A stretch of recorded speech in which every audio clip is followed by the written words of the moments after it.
Have you ever opened your garage and found someone else's trucks parked inside it? What would you do if your HOA president literally broke into your home and acted like it was no big deal? And what happens when an 83-year-old grandpa decides to trap 2 trucks and call the sheriff himself? This isn't a prank. This isn't fiction. This is the story of how one woman's entitled power trip turned into a full-blown criminal case, and how my grandpa delivered slow motion justice in the most savage way. You ever wake up to something so absurd, so blatantly disrespectful, that you actually think you're dreaming? That was me at 7:14 a.m. on a Saturday, standing barefoot in my driveway, staring at 2 giant contractor trucks parked inside my garage. Not in front of it, not beside it, inside. Like someone had mistaken my home for their personal Home Depot. And when I say someone, I mean Karen. Not just any Karen, HOA Karen, you know the type. Clipboard in hand, always smells like lemon disinfectant. Reports kids for sidewalk chalk. She lives 4 houses down, runs our HOA like it's a mini North Korea, and apparently decided my garage was the new staging ground for her nephew's landscaping business. At first I laughed.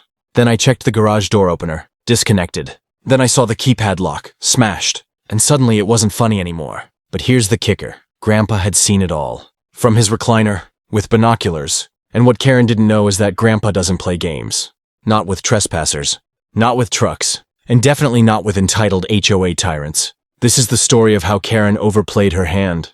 And Grandpa brought the hammer down. Literally. Stick around, because the way he trapped those trucks, let's just say, it involved steel cables, padlocks, and one very confused sheriff. And oh yeah, this wasn't even Karen's worst mistake. We live in a quiet, sun-drenched suburb just north of Phoenix.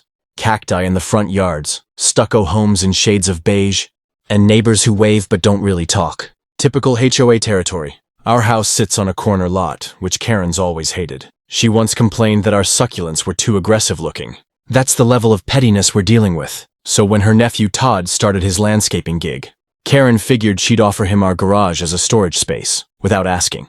One evening, I came home and noticed grass clippings on the driveway. Odd. The next morning, a leaf blower leaning against my fence. Then came the trucks. At first I thought it was a delivery mix-up, but when I tried to open the garage, it wouldn't budge. I manually disengaged the opener. Gone. The keypad? Shattered. Inside, 2 trucks, both with Todd's Turf Team logos, plus piles of mulch and sod stacked along the walls. Karen was out front watering her already dead lawn when I confronted her.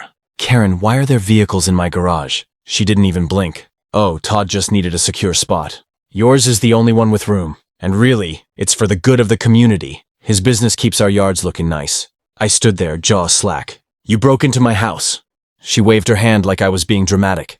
Let's not get hysterical. The HOA has certain flexibilities. That was the moment Grandpa stepped onto the porch. Cane in one hand, mug in the other. He didn't say a word, just gave me a nod. That was just the beginning. By Monday morning, the trucks were still there. Karen had sent an email blast to the neighborhood through the HOA system. Subject, community support for Todd's Turf Team. She claimed it was a temporary partnership between the HOA and a local, family-run business. No vote, no consent. Just an announcement. Things got weirder. On Tuesday, we received a formal notice taped to our front door. It was a $250 fine for garage non-compliance. Apparently the trucks were in violation.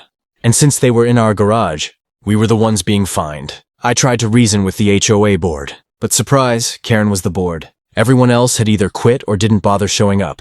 I even called the city. But it turns out the HOA operates independently from city enforcement, unless it becomes a criminal matter.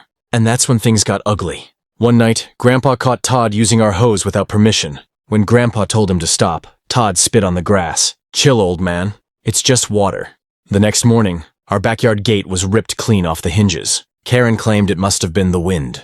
Right. Todd's crew started using our trash cans, oil rags, food wrappers, lawn clippings. It reeked. One day, I found my car moved, literally pushed down the driveway to make room for another delivery. Karen told me I should park on the street like everyone else. I started documenting everything. Grandpa too. Every camera angle, every truck license plate. We logged dates, times, conversations, and even collected pieces of the broken keypad. Then came the final straw. Grandpa found one of our smoke alarms yanked out of the garage ceiling. Karen had sent in her nephew to disable it because they were grilling on site, and it was too sensitive. That's when Grandpa whispered those 6 words. We're gonna shut the circus down. And if you've ever seen an 83-year-old war veteran go full tactical, you know exactly what happened next. He started sketching diagrams, measured chains, calculated pressure points on the garage floor. He even went to the hardware store in full camo. And the plan? It was genius. We let the truck stay, let Todd get comfortable. And then, it began with a tripwire. Not the dangerous kind, just enough tension to drop a set of chimes whenever someone stepped into the garage. Next, Grandpa installed steel posts on both sides of the garage, bolted straight into the concrete. These weren't just decorative, they were anchors. Then one night at 2 a.m., with the trucks parked in the neighborhood, silent, Grandpa and I set it all up. A thick steel cable, looped through the rear axles of both trucks, padlocked, tight, one end secured to the anchors, the other rigged to the garage support beam. And finally, we replaced the garage door opener with our own keypad and remote. Only we had the codes now. The next morning, chaos. Todd showed up, keys in hand, ready to start the day. Clicked his fob. Nothing. Tried the keypad. Nope.